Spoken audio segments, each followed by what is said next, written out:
Sono qui perché la Fasi mi ha chiesto di seguire un progetto che è a loro interesse, un progetto molto affascinante, un progetto che può servire anche nel rilancio di quelle che sono le attività turistiche della nostra isola, della Sardegna, e siamo pronti qui, stiamo entrando in linea di combattimento e lavoriamo. La cosa che ho notato dal dibattito, dal convegno, è la unione di queste forze, quindi dai produttori agli operatori,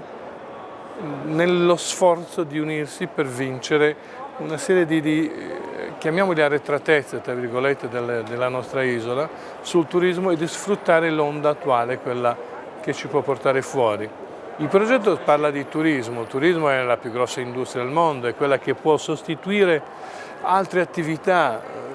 che magari in Sardegna non hanno avuto successo, come la famosa industria manifatturiera pesante. Oggi ci sono tutti i presupposti per poterlo fare, la Sardegna ha un grosso appeal, rientra in quelle che sono, diciamo, le esperienze, come si dice adesso, del turismo, sono tutte, e potremmo con il recupero di queste risorse, cioè delle abitazioni,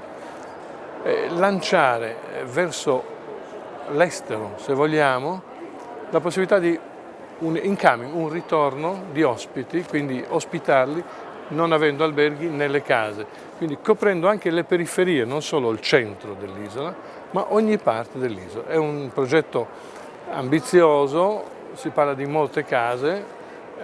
adesso vediamo, stabiliremo i volumi, le dimensioni, siamo ancora in fase di analisi, ma ci arriviamo. Penso che tra qualche mese potremmo essere molto più chiari, più espliciti e più precisi, più puntuali.